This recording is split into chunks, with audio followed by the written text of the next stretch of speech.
de volta a Fejupi.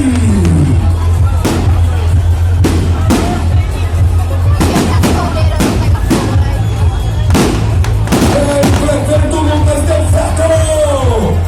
Deu certo, prefeito Lucas! Olha aí, ela queimando! Obrigado a todos os trabalhadores! Uma Fejupi de paz! Uma Fejupi de respeito! Uma Fejupi de alegria! Uma Fejupi maior do estado de São Paulo! Senhoras e senhores, obrigado por tudo! Obrigado por estarem aqui!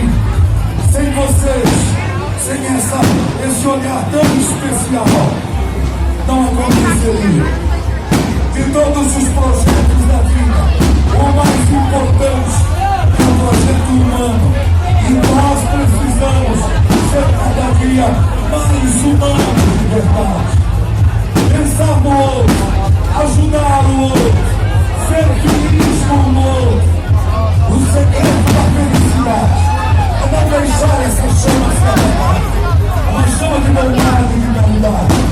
Uma chama de solidariedade. Uma chama de respeito. Uma chama acima de mundo de vida. Que você tenha vida longa. Viva a vida, gente!